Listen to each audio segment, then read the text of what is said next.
ओम ओम श्री सद्गुरुदेव भगवान की जय। भगवान ने क्या परमात्मा ने जातियों को बनाया है। ब्रह्मांड में जितनी जातियां हैं और गीता में 4 वर्णों के कर्म क्या क्या बताए गए हैं। बहुत से लोग बताते हैं कि गीता में 4 वर्णों का कर्म भगवान ने निर्धारित किया है कि किस वर्ण को क्या करना चाहिए, इसका तात्पर्य क्या होता है। दूसरा प्रश्न, क्या जातियों का निर्माण भगवान ने किया है या इंसानों ने बनाया है। बहुत से लोग इस श्लोक का उदाहरण देते हुए कहते हैं कि चातुर्वर्ण्यम मया सृष्टम, 4 वर्णों की रचना भगवान ने किया है, ऐसा गीता में मया सृष्टम। और नीचे लेकिन भगवान एक लाइन और लिखते हैं कि गुण कर्म विभाग सह। तो इसको लोग नहीं पढ़ते हैं, केवल ऊपर की लाइन पढ़ते हैं। तो आज हम लोग इसी पर देखेंगे, चर्चा करेंगे कि गीता के जो जातियां हैं और गीता के वर्णों के जो कर्म हैं वो बाहरी जातियों के लिए हैं या साधनात्मक हैं। तो सबसे पहले हम लोग ये विचार करते हैं कि अगर भगवान ने, परमात्मा ने, गॉड ने इस संसार में जातियों का निर्माण किया होता तो ये सारी जातियां हर जगह पाई जाती।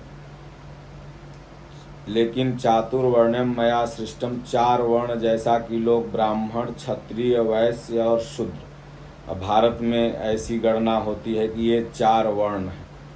और इसी को नेता लोग या राजनीति शास्त्र में कोई फॉरवर्ड, बैकवर्ड, शेड्यूल,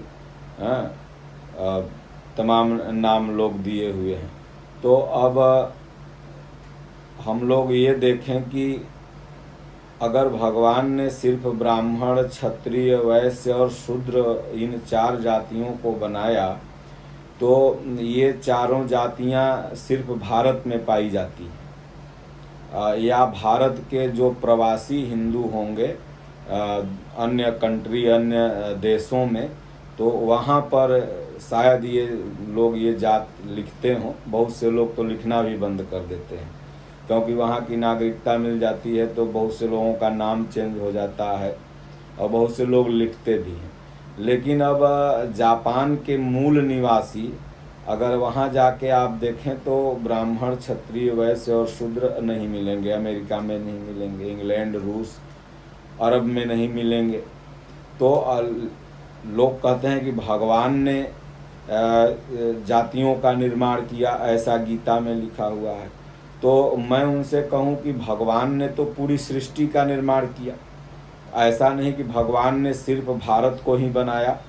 भगवान के लिए तो धरती का जो पूरा नक्शा है वो भगवान का बनाया हुआ है, परमात्मा का। उस परमात्मा को, ईश्वर को विविध भाषाओं में लोग विविध नाम दे दें, लेकिन बनाया हुआ तो उन्हीं का है। अगर भगवान ने इन जातियों का निर्माण किया होता तो ये जातियां सर्वत्र पाई जाती। भगवान ने पानी बनाया, ऑक्सीजन बनाया, सूर्य बनाए, चंद्रमा बनाया, धरती बनाई, पत्थर बनाए, तरल पदार्थ बनाया। तो ये लगभग सब जगह मिलते हैं क्योंकि इसे भगवान ने बनाया। लेकिन ये जो बाहरी दृष्टिकोण से जिसे हम जाति समझते हैं, तो ये तो सिर्फ भारत में मिलती है। तो भारत में ही 4 वर्ण हैं, बाहर में 4 वर्ण नहीं हैं। तो अब हमें यह समझना है कि जो गीता में लिखा है वो गलत है कि जो बाहर परिप्रेक्ष्य में है वो गलत है। तो गीता में जो लिखा हुआ है वह बिल्कुल सही लिखा हुआ है, लेकिन वो बाहरी मनुष्यों की जातियों का विभाग तय नहीं किया गया, बल्कि गुण और साधना का एक लेबल है, एक कैटेगरी है। शूद्र के पहले की जो अवस्था है वो अचेत अवस्था है। अभी जीव अचेत है, भगवान शिव शव थे, माता पार्वती ने उन्हें हिलाया डुलाया, फिर उसके बाद धीरे धीरे चारों स्थिति में पहुँचे, फिर शिव बने। तो उसी तरह ये साधना का एक क्रम है, न कि कोई बाहरी जात। जैसे हम समझ लेंगे कि ये साधना का एक क्रम है, एक कैटेगरी है, जैसे विद्यालय या विद्या, तो 1 क्लास का भी विद्या लेने वाला लड़का विद्यार्थी ही कहलाता है, और जो एमएड में चला गया वो भी विद्यार्थी ही कहलाता है। तो लेकिन इसका स्तर लास्ट का है, इसका स्तर प्रारंभ का है। तो उसी तरह से ये साधना के 4 स्तर हैं। अभी साधना के प्रवेशिका से पहले अचेता अवस्था, उसके बाद वहीं धीरे धीरे भगवान का भजन चिंतन करने लगता है, भगवान के बारे में समझने लगता है। तो शूद्र स्तर से फिर वैश्य से धीरे धीरे विकारों को काटने की क्षमता आ गई, तो क्षत्रिय, फिर ब्राह्मण। जैसे ही आप ये समझ लेंगे ब्रह्म जानाति स ब्राह्मण, वो इंग्लैंड अमेरिका कहीं भी जन्मा हो, कोई भी धर्म को मानता हो, अगर अपने भगवान से, परमात्मा से, जिसको वो चीफ मान रहा है, उससे अगर मिल गया तो वही व्यक्ति ब्राह्मण है। और तब तो हम समझ पाएंगे कि नहीं, भगवान ये गीता पूरे मानव जात के लिए है। नहीं तो हम लोग अगर ऐसा समझ लें तो लगेगा कि गीता केवल भारत के लिए है, और भगवान ने केवल भारत के इन 4 वर्णों को बनाया, और बाकी दुनिया के जो और मानव हैं उनको भगवान ने नहीं बनाया। तो भगवान के लिए तो पूरी सृष्टि है उनकी, और सभी जीवों को, वो जड़ हो, चेतन हो, स्थावर हो, जंगम हो, सभी प्राणियों का किसी न किसी रूप में परमात्मा के द्वारा ही निर्माण होता है। अगर जीव विज्ञान में बहुत से लोग जाते हैं तो कहेंगे तो आदमी प्रदत्त है, लेकिन आप कहीं न कहीं से अगर सबके मूल में जाइए तो वह ईश्वर ही है। तो इसलिए वो ईश्वर ही सबको बनाता है। तो जैसे ही आप ये जाति समझ लेंगे कि ये साधना का स्तर है, तैसे ही इन जातियों का कर्म समझ लेंगे। तो अभी हम लोग यही नहीं समझ पाते, और बात कहते हैं कि क्षत्रिय के लिए ये कर्म, ब्राह्मण के लिए ये कर्म, शूद्र के लिए ये कर्म, वैश्य के लिए ये कर्म गीता में लिखा हुआ है। तो आइए अब हम लोग, आप लोगों को ये समझ में आ गया होगा कि बाहरी जो जाति है, 4 वर्ण है, इनसे इनका कोई संबंध नहीं। ये वर्ण एक साधना का कैटेगरी है, साधना का एक स्तर है। जैसे जैसे साधना पथ पर चलने वाला व्यक्ति अचेता अवस्था से शूद्र अवस्था में आता है, अल्पज्ञ अवस्था में कुछ भजन चिंतन करने लगता है, फिर धीरे धीरे वो वैश्य बन जाता है, वो साधना की जानकारी रखने लगता है, कब बैठें भजन में, कब उठना चाहिए, कितना देर कैसे श्वास को पकड़ें। फिर धीरे धीरे वही विकारों को, संकल्प विकल्प को शांत करने लगता है, काटने लगता है, फिर क्षत्रिय बन जाता है। फिर जैसे ही विकार उसके कट गए, दुर्गुण कट गए, तो ब्रह्म में और उसमें कोई अंतर नहीं हो रहता है, वो व्यक्ति फिर ब्राह्मण हो जाता है। फिर अब जब इनके कर्म आप समझेंगे तो अष्टादश अध्याय में भगवान श्री कृष्ण ने अर्जुन को 41 से 47 श्लोक तक भगवान ये बताते हैं कि किसका क्या कर्म है, कौन जाति का क्या कर्म है। तो लोग अब समझ लेते हैं कि ब्राह्मण के लिए एक कर्म है। तो अगर बाहरी दृष्टिकोण से देखा जाए तो आज तो हर जातियां हर कार्य कर रही हैं। आज ग्रुप डी में अगर आप जाइए तो तमाम ब्राह्मण लोग भी उसमें काम कर रहे हैं, जो अपने आप को ब्राह्मण कहते हैं कि मैं ब्राह्मण हूँ। जैसे कि कोई जात विशेष से ब्राह्मण तो होता नहीं साधना के हिसाब से, जो ब्रह्म को जान गया, लेकिन तथाकथित जो कहते हैं। तो आज तो अंबेडकर जी के संविधान या जो भी भारतीय संविधान न्याय प्रणाली है समानता का, या पूरे दुनिया में, तो वहाँ तो प्रत्येक वर्ग के लोगों के लिए बस योग्यता है कि अगर आप योग्यता पा रहे हैं तो आपको उस विभाग में नौकरी मिल जाएगी। तो लेकिन अगर इस बाहरी दृष्टिकोण से आप देखिए तो गीता में जो कर्म बताया गया ब्राह्मण के लिए वो नहीं मिलता। तो इसलिए बाहर और अंदर ये गीता पूरा आध्यात्मिक है और पूरा मानव जाति के लिए है। और इसमें जो कर्म बताए गए हैं ये साधनात्मक कर्म हैं और ये प्रत्येक व्यक्ति के उस साधना के स्तर में होने पर ये कर्म उसके लिए लागू होंगे। ऐसा नहीं कोई एक जात व्यक्ति विशेष के लिए ये कर्म निर्धारित है कि शूद्र सेवा करे या ये करे।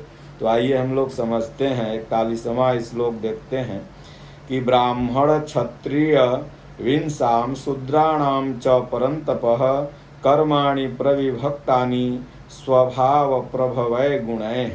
यथार्थ गीता में पूज्य गुरुदेव भगवान ने श्रीमद् भागवत गीता की बड़ी सरल सटीक टीका हमारे पूज्य गुरुदेव भगवान यथार्थ गीता लिखते हैं और इस यथार्थ गीता में बड़ा सुंदर ढंग से पूज्य गुरुदेव भगवान ने समझाया है। आप इसे ज़रूर एक बार पढ़िएगा तो आप समझ लेंगे कि प्रत्येक वर्णों का कर्म क्या है और वर्ण क्या है और ये बाहरी कर्म से जोड़ा गया है कि कोई आंतरिक कर्म है। भगवान कहते हैं, हे परंतप अर्जुन, ब्राह्मण क्षत्रिय वैश्य और शूद्रों के कर्म स्वभाव से उत्पन्न गुणों द्वारा विभक्त किए गए हैं। ये जैसे ही आपका ब्राह्मण स्वभाव होगा तैसे ही वो आपके अंदर से वो कर्म होने लगेगा। आपका वैश्य स्वभाव है तो वैश्य श्रेणी के साधक हैं तो वही कर्म आपसे होगा। आप किसी भी जात के हों, फिर भी ध्यान दीजिएगा, ऐसा नहीं कोई ब्राह्मण, आप किसी भी जात के हों, अगर ब्राह्मण स्वभाव आपका आ गया तो आपको वही कर्म होगा। अगर आपका वैश्य स्वभाव है तो वही कर्म होगा। अगर आपका क्षत्रिय स्वभाव है तो वही कर्म होगा। शूद्र स्वभाव है, अल्पज्ञता है तो आपसे वही कर्म होगा, चाहे आप पंडित जी ही क्यों न हो। शूद्र स्वभाव में अगर आप हैं तो अल्पज्ञता आपके अंदर है तो ये स्वभाव के हिसाब से कोई भी व्यक्ति साधना में भजन चिंतन कर पाता है। बताते हैं कि अगर आपका स्वभाव सात्विक है तो आप में निर्मलता होगी और ध्यान समाधि में थोड़ा मन लगेगा। और अगर आपका वही स्वभाव तामसी है तो निद्रा प्रमाद आलस्य हमेशा घेरे रहेगा, बोलेगा कल कर लेंगे, अब आज थके हुए हैं, आज राम राम छोड़ देते हैं, क्योंकि अभी ये तामसी स्वभाव है। लेकिन अगर स्वभाव उन्नत है, सात्विक है तो फिर नहीं, मैं भजन करूँगा, चाहे जो हो जाए, नियम का पक्का रहेगा। तब आगे भगवान कहते हैं कि गुण कर्म विभाग से गुणों की योग्यता के अनुसार इन 4 कर्मों के सोपान को बांटा। मतलब अब वहाँ के श्लोक का अर्थ अब आप यहाँ आपको समझना होगा कि चातुर्वर्ण्यम मया सृष्टम गुण कर्म विभागसः। तो 4 वर्णों की भगवान ने रचना की, परमात्मा ने रचना की। जो ये साधनात्मक कैटेगरियां हैं, वर्ण हैं, इसकी रचना करते हैं प्रभु। और फिर नीचे गुण कर्म विभाग से स्वभाव से सबका गुण निर्धारित है और उसी से कर्म उत्पन्न होता है जैसा जिसका स्वभाव है। अब जो व्यक्ति, एक साधारण छोटा सा एग्जाम्पल देंगे, जिसका स्वभाव गलत है, तामसी है, भी अल्पज्ञ है, तो वो कोई भी अपने आप को जाति में कहने वाला हो, लेकिन उसके अंदर से भक्ति भजन ये सब नहीं होगा, निगेटिव कार्य ही होगा और धीरे धीरे स्वभाव उन्नत होते जाएगा तो उससे फिर भजन होने लगता है, फिर वो सत्संगों में जाके बैठने लगता है, अच्छी बातों को सुनने लगता है, फिर धीरे धीरे स्वभाव उन्नत होगा, क्षत्रिय श्रेणी में पहुँच गया। तो भगवान कहते हैं कि जो ब्राह्मण श्रेणी के साधक हैं उनके स्वभाव से कौन कर्म उत्पन्न होते हैं। जो ब्राह्मण, जो ब्रह्म के नज़दीक ब्राह्मण स्वरूप के साधक हैं, उनसे कौन से कर्म निकलेंगे। तो कहते हैं समो दमस तपः शौचम क्षांतिराजम मेव च ज्ञानम विज्ञानम आस्तिक्यम ब्रह्म कर्म स्वभावजम। मन का समन, इंद्रियों का दमन, पूर्ण पवित्रता, मन वाणी और शरीर को इष्ट के अनुरूप तपाना, क्षमा भाव, मन इंद्रियों और शरीर की सर्वथा सरलता, आस्तिक बुद्धि अर्थात एक इष्ट में आस्था हो गई, ज्ञान अर्थात परमात्मा की जानकारी का संचार, परमात्मा से मिलने वाले आदेश को वो ब्राह्मण कर्म का जो साधक है वो समझने लगता है। इंद्रियों का दमन हो जाता है, मन धीरे धीरे शांत हो जाता है। ये किसका? कोई ब्राह्मण जात में जन्मा हुआ अपने को तथाकथित ब्राह्मण कहने वाले व्यक्ति का क्या सबका मन का समन हो गया? सबका मन शांत है? नहीं है। वो लोग भी कहते हैं महाराज मन शांत है, तो इसका मतलब अभी वो ब्राह्मण नहीं हुए हैं। भले वो जात से ब्राह्मण अपने आप को लिख रहे हों, लेकिन मन का दमन जिसका हो जाए वो ब्राह्मण है। इंद्रियों का दमन जिसका हो जाए वो ब्राह्मण है। काम क्रोध लोभ मोह से धीरे धीरे उपराम हो जाए, पूर्ण पवित्रता आ जाए, हृदय शुद्ध हो जाए, वो ब्राह्मण है। मन वाणी और शरीर से हमेशा इष्ट चिंतन ही लगा रहे, वही वास्तविक तप है। तो वह व्यक्ति ब्राह्मण है। और वो व्यक्ति दुनिया में कहीं भी हो सकता है। अच्छा कार्य करने वाला सिर्फ भारत में ही नहीं, तमाम और देशों में लोग हैं, वो ब्राह्मण हैं गीता के अनुसार। इसलिए गीता पूरी मानव जाति के लिए है। सच्ची आस्था हो जाए ईश्वर में, एक जगह हमारा मन टिक जाए, ये ब्राह्मण श्रेणी के जब आप साधक बनेंगे, लास्ट कैटेगरी में आप पहुँचेंगे, या जो महापुरुष पहुँचे हुए हैं उनके स्वभाव में आप ये कर्म पाएंगे, देखेंगे। उनके जीवन में और रहनी में आप देखेंगे कि उनके लिए न चांडाल में कोई अंतर है, न कुत्ता, न गाय, न हाथी, उनके लिए सब जीव बराबर है। ऐसे तमाम महापुरुष भारत में पूर्व में भी हुए और आज भी हैं, जैसे हमारे पूज्य गुरुदेव भगवान तथा और तमाम संत बहुत से हैं जो ब्राह्मणत्व की श्रेणी में पहुँचे हुए हैं, तो उनके स्वभाव से ऐसा कर्म निकलेगा। अब जो क्षत्रिय श्रेणी के साधक हो गए हैं उनका स्वभाव कैसा है, इस पर अष्टादश अध्याय 18वें अध्याय में भगवान ने कहा कि शौर्य तेजो धृति दाक्ष्यम युद्धे चापलायनम दानम ईश्वरम भावः च छात्रम कर्म स्वभावजम। क्षत्रिय का जो स्वभाव है कि सूरवीरता, साधक अपने मन से लड़ने की योग्यता, ये सूरवीरता। सूरवीरता नहीं किसी बाहर व्यक्ति से हम लड़ रहे हैं तो बहुत सूरवीर है, नहीं। हमारे अंदर जो विकार उत्पन्न हो रहे हैं उनसे हम लड़ने का, उन्हें काटने का एक क्षमता पा जाते हैं, वो स्वभाव में हो जाता है। कोई माँ बहन जा रही है तो उसको हम माँ बहन की दृष्टि से देखें, किसी का धन गिरा हुआ है तो उसको उठा के दे दें, ये तमाम अच्छे गुण। और ईश्वरीय तेज का मिलना, फिर आपके ऊपर एक आभा, ईश्वरीय तेज अपने आप, लोग कहेंगे नहीं देखो इनका तेज चमकता है, भगवान का भजन करते हैं। धैर्य रहेगा, चिंतन रहेगा, धैर्यता होगी, कोई कार्य में अलबलाहट नहीं होगा। चलो भाई अच्छा आज नहीं हुआ तो राम जी की मर्जी से नहीं हुआ। सौरज धीरज तेहिरत चाका, सत्यशील दृढ़ ध्वजा पताका। धैर्य आ जाएगा। भगवान राम के बारे में भगवान राम कहते हैं कि क्षत्रिय श्रेणी के अंदर धैर्य, शौर्य और धैर्य ये रथ के दो चक्के हैं।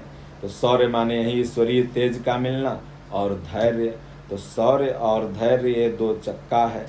और चिंतन भगवान में हमेशा मन लगा रहेगा। ये क्षत्रिय श्रेणी के, ऐसा नहीं कोई क्षत्रिय कुल में जन्मा हुआ उसका ऐसा स्वभाव होगा। फिर ध्यान दीजिएगा, नहीं, जो क्षत्रिय श्रेणी का साधक हो जाए, वो किसी भी तथाकथित जो आज समाज में जातियां हैं, चाहे भारत में और चाहे पूरे दुनिया में, वो किसी भी जात का हो सकता है, लेकिन वो अगर क्षत्रिय स्वभाव में आ गया, क्षत्रिय कैटेगरी में पहुंच गया, तो उसके ये कर्म हो जाएंगे।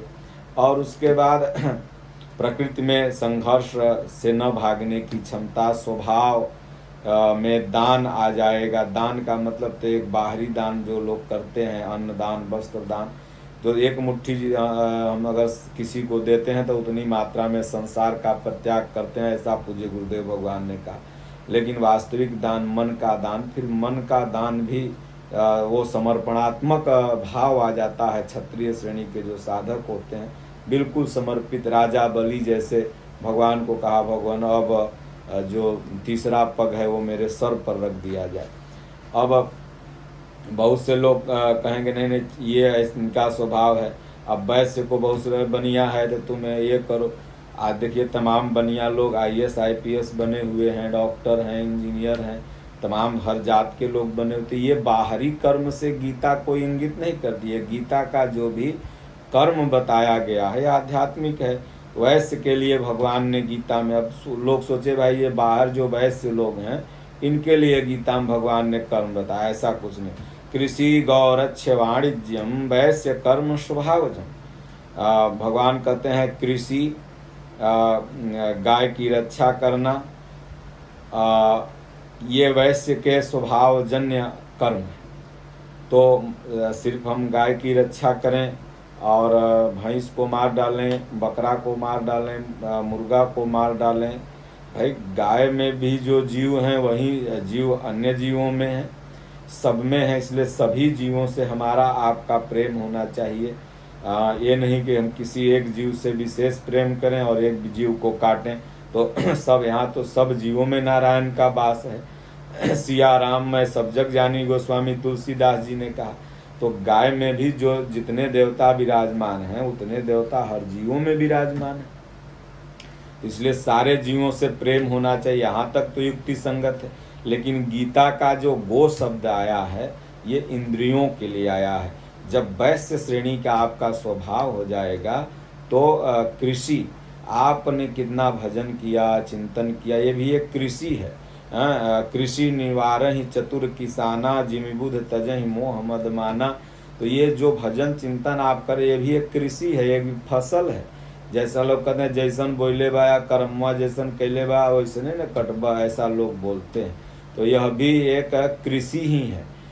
जैसा हम कर्म कर रहे हैं तो कृषि गोरक्षा वाणिज्य वैश्य कर्म स्वभावजम। तो इंद्रियों की वो रक्षा करने लगता है, इंद्रियां विषयों की तरफ जाती हैं तो वैश्य श्रेणी का साधक उसे खींच के अपनी तरफ लाता है, भगवान की तरफ लगाता है और कहता है भजन करो, चिंतन करो। तो ये जो वैश्य स्वभाव है ये उसके ये गुण हैं। और फिर वो जितना कैलकुलेट करता है और जब मैंने ये किया, मैंने कि जैसे कृषि में कैलकुलेट होता है, इतना यूरिया दिया, इतना DAP दिया, इतना खाद दिया, इतना पानी दिया। अब बहुत से लोग तू तो वैश्य है, तुमको तो इतना काम करना है, गाय चराओ, भैंस चराओ, यह करो वो करो, तुम्हारे लिए तो ये सब है ये नहीं है। ऐसा इसको बाहर से लोगों ने जोड़ दिया और लोगों ने समझ लिया कि भाई गीता में ऐसा लिखा हुआ है। तो ऐसा कुछ नहीं है। गीता का जो कर्म है वर्ण के हिसाब से जो कर्म बताया गया है, तो ये वर्ण जो है पहले आप समझिए साधनात्मक है। और जब जैसे ही समझ जाएंगे कि वर्ण एक कैटेगरी साधनात्मक है, तैसे ही इसके कर्म आप समझ जाएंगे। इसलिए यथार्थ गीता बार बार पढ़ें। और शूद्र के स्वभावजन्य कर्म बताए। अब बहुत से लोग कहते रहे तू तो शूद्र घर में पैदा लिया, तुमको तो बस हरवाही करना तुम्हारा जन्म सिद्ध अधिकार है। अंबेडकर जी के बारे में बताऊं कि वो सोचते थे कि भाई मैं हरिजन के घर में जन्मा हूँ तो हो सकता है मेरा जन्म सिद्ध अधिकार है, लोग हमसे भेदभाव करते हैं। लेकिन जब बाहर गए वहाँ पर किसी मीटिंग में, समिट में, तो उन्होंने देखा कि भाई यहाँ तो सब लोग साथ में खा रहे हैं, बैठ रहे हैं, बड़े बड़े लोगों के साथ उनका उठना बैठना हुआ। तो उन्होंने सोचा कि अरे तो हम लोगों से भेदभाव किया जा रहा है। तो कहीं न कहीं से हमने अपने भाइयों के साथ अपने मानवता को शर्मसार किया। इसके चलते यहाँ पर अन्य धर्म संप्रदाय के लोग बढ़ते चले गए। कहीं इटली और अरब से कोई भी संप्रदाय के लोग नहीं आए हैं, आपके ही सगे भाई थे, उनसे कोई छुआछूत के हिसाब से आपने भेदभाव किया कि भाई तुम तो शूद्र हो, तुम यही करोगे। गीता में लिखा हुआ है। गीता में तो शूद्र शब्द जो है वो अल्पज्ञता का है, एक स्तर है, कैटेगरी है। प्रथम स्तर का साधक वो सेवा से ही भजन में मन लगता है। तो परिचर्यात्मकम कर्म शूद्रस्यापि स्वभावजम। जब महापुरुष के शरण में कोई भी साधक जाता है जो अचेता अवस्था से शूद्र अवस्था में पहुंच करके, मतलब अल्पज्ञता, फिर शूद्र का मतलब ये न समझना चमार दुसार बेकार डुमार नहीं, वो ब्राह्मण भी शूद्र हो सकता है अगर अल्पज्ञ है तो, और शूद्र भी ब्राह्मण हो सकता है अगर अच्छा है तो। जैसे मानस के शूद्र और ब्राह्मण को आप समझें जो गोस्वामी जी ने लिखा है, तो तो जन्म से जिनको आप शूद्र समझते थे वो वाल्मीकि विप्र की संज्ञा भगवान ने दिया। मुनिते ही राम दंडवत कीन्हा, आशीर्वाद विप्रवर दीन्हा। माता सबरी भक्तों की शिरोमणि हो गई। तो इसलिए बाहरी जातियां क्या थी नहीं थी उससे मतलब नहीं था, लेकिन रामायण की जो ब्राह्मणत्व अवस्था है वो साधनात्मक है। इसलिए गीता की टीका, गीता की हिंदी व्याख्या ही तो श्री रामचरितमानस है। तो परिचर्यात्मकम कर्म शूद्रस्यापि स्वभावजम, जो शूद्र स्वभाव के मतलब के प्रथम स्तर के साधक हैं उनके लिए महापुरुष सेवा बताते हैं। बैखरी मध्यमा पश्यंती परा से नाम भी जपते रहो, और आश्रम में कुछ सेवा टहल है, जैसे घर में आप लोग रहते हैं तो कुछ सेवा टहल करते हैं। मन नहीं लगता है तो लोग खेती में चल गया, फसल उड़ने लगता है, तो उसी तरह मन शुरू में भागता है। तो महापुरुषों ने बताया कि ये सेवा करो। ऐसा नहीं कि मतलब जो शूद्र में जन्म ले लिया उसका जन्म सिद्ध अधिकार हो गया, वो सिर्फ बूक फेंके मूत फेंके सेवा करे, उसको न पढ़ना है न लिखना है। कह रहे शूद्र का बेटा है तो पढ़े जाए, तो रात ही थोड़ी करना है, ऐसा उसके लिए नहीं। वो भी पढ़ सकता है, लिख सकता है, और सभी पढ़ें, सभी आगे बढ़ें, सब समझें। ये हमारा आपका एक जन्म सिद्ध अधिकार है। इस अधिकार को किसी भी बुद्धिजीवी को नहीं छीनना चाहिए, बल्कि पूरे समाज को एक करना चाहिए। तो ये गीता के जो 4 वर्णों के कर्म निर्धारित किए गए, ये साधनात्मक हैं। सेवा मतलब होता है एक तो बाहरी टहल कर्मी, लेकिन वास्तविक सेवा है नाम का चिंतन, नाम का यजन साधक करने लगा, धीरे धीरे उसका सेवन करने लगा। नाम भी एक दवा है। हनुमान चालीसा में आप सब लोगों ने पढ़ा होगा कि राम रसायन जिनके पासा, सदा रहो रघुपति के दासा। तो राम नाम रूपी रसायन का वो सेवन करने लगा, सेवा करने लगा, तो भगवान का धीरे धीरे दास बन जाएगा। दास बन जाएगा तो वैश्य स्वभाव में जाएगा, फिर क्षत्रिय स्वभाव में जाएगा, फिर ब्राह्मण स्वभाव में जाएगा। तो ये उसके 4 कर्म हैं। तो भगवान कहते हैं स्वये स्वये कर्मण्य विरतः संसिद्धिम लभते नरः, स्वकर्म निरतः सिद्धिम यथा विदन्ति तत्क्षिणो। भगवान कहते हैं ये सब धीरे धीरे होगा। ऐसा नहीं कि आप तुरंत अभी साधना प्रारंभ किए और तुरंत ब्राह्मण बन गए। भगवान बुद्ध को 200 जन्म लगा, हमारे दादा गुरु को इस स्थिति में पहुंचने में 7 जन्म लगा। तो इसलिए ये धैर्यतापूर्वक आप भजन चिंतन करते रहें। तब कहते हैं यतः प्रवृत्ति भूतानाम येन सर्वमिदं ततं स्वकर्मणा तभ्यचर्या सिद्धिं विदन्ति मानवा। तब धीरे धीरे जब श्रद्धा हमारी अडिग रहेगी, विश्वास अडिग रहेगा, तो जो परमात्मा है वो मिलेंगे, वह व्यक्ति सिद्ध हो जाएगा। आगे कहते हैं कि इसमें नकल का विधान नहीं है। आज मैंने साधना आरंभ करी, हमारा स्तर अल्पज्ञ है, शूद्र अवस्था का है, और मैं ब्राह्मण श्रेणी का नकल करने लगा तो फिर मैं नष्ट हो जाऊंगा। इसलिए भगवान सावधान करते हुए अष्टादश अध्याय के 47वें श्लोक में कहते हैं कि अर्जुन श्रेयान स्वधर्मो विगुणः परधर्मात् स्वनुष्ठितात् स्वभाव नियतम कर्म कुर्वन्नाप्नोति किल दिशम। अपने स्वभाव से उत्पन्न जो मेरा स्वभाव है, और उसी स्वभाव से उत्पन्न हमें साधना में लगना है। अब हमारा स्वभाव शूद्रस्यापि परिचर्यात्मकम कर्म स्वभावजम है, और मैं अब ब्राह्मण के स्तर के साधक का नकल करने लगा, तो पता लगा कि न मैं इसको पा पाऊंगा न उसको, बीच में नष्ट हो जाऊंगा। इसलिए अपने स्वभाव से हमारा जो क्षमता है उससे अगर हम कर्म में लगेंगे तो हमारा कल्याण हो जाएगा। तो कहते हैं इसलिए स्वभाव नियतम कर्म कुर्वन्नाप्नोति किल विषम। इसलिए उसी का कर्म सिद्ध हो पाता है जो स्वभाव से उत्पन्न। अगर आपका क्षत्रिय श्रेणी का स्वभाव है, वैश्य श्रेणी का स्वभाव है, ब्राह्मण श्रेणी का स्वभाव है, तो उसी स्वभाव से भजन करें, महापुरुष की सेवा करें, धीरे धीरे सब समझ में आएगा। बोलिए श्री सद्गुरुदेव भगवान।